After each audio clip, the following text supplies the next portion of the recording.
guys, it's your best boxing friends. I'm Kelsey. This is Rachel. Rachel, Josh Taylor with a fantastic performance to defeat Regis Prograis to win the World Boxing Super Series tournament.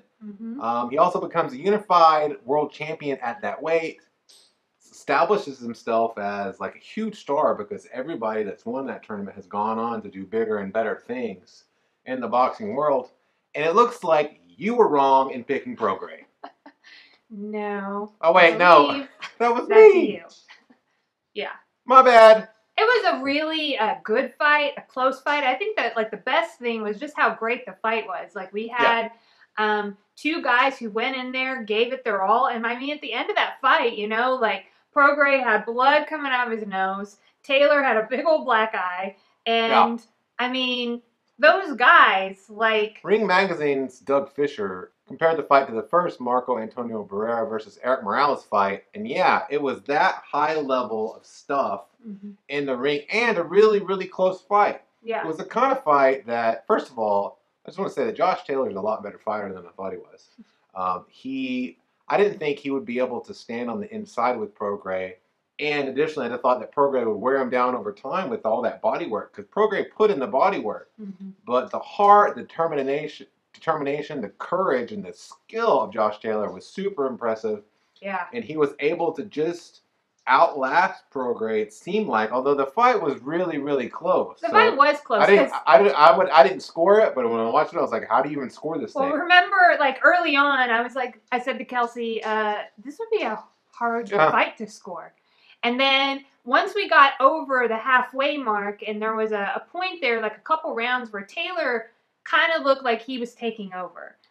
Where he was... It looked like Prograis got tired, was the more tired fighter. Well, what I saw was two fighters giving it their all and, like, punishing their opponent. But it seemed like Taylor was getting the better of that. Yeah. But... And I had said to Kelsey, I was like, you know what? If you scored this fight holistically, you'd just be like, Taylor won.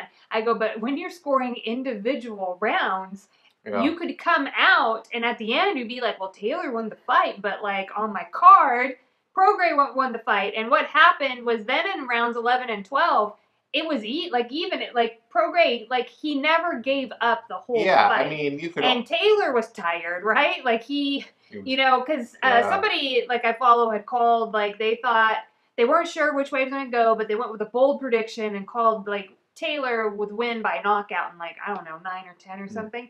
And I was thinking, I was like, oh, that might happen, but no. No, yeah. Like it was just a really good fight. Guys at the end just all like full of class and good sportsmanship and respect for one another. Yeah, and the fight was close enough. If you scored it either way, you had a good argument, because Prograis' work in 11, and particularly the 12th round, although he lost it on the judges' scorecards, most people, at least on social media, think that Prograis should have won the 12th round.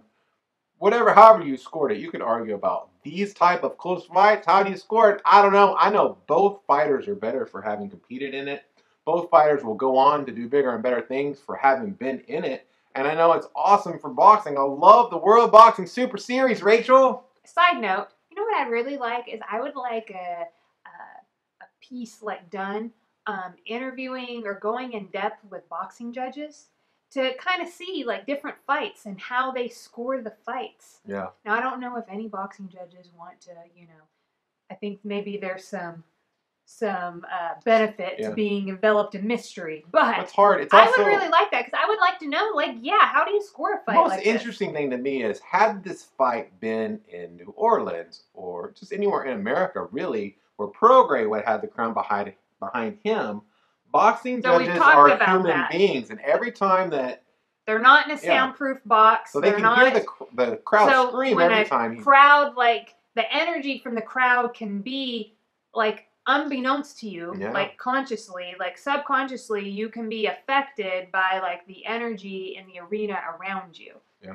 I would hope that they're trained. See, so I might have like too high expectations for boxing judges, but this is why I want to know more. Like if I was training boxing judges, they would score fights in a mock-up like situation where the crowd cheers for the guy that's losing. Or like, you know what I mean? Like that's definitely not happening.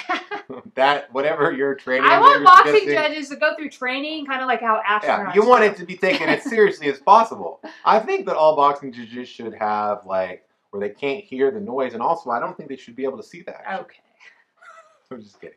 Now I think boxing judging is a hard thing to do. It's also hard because it's such a subjective thing. There is criteria, but there's only like 4 things on the list of what you're looking for. Yeah. And also because everybody who ever watches a boxing match thinks they can score fights, and that's probably not true. You know what I mean? Like, it's probably harder than we all think it is.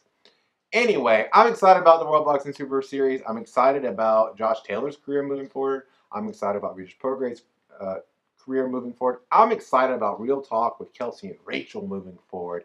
That, I think, is taking the entire world by storm, Rachel. And it moves forward when you help the show by liking, commenting, and subscribing. Thanks for watching. And hey, you guys like my awesome hat? Check out NewYorkFights.com. Bam, suckers! I ride for that rag. Can you call it a rag?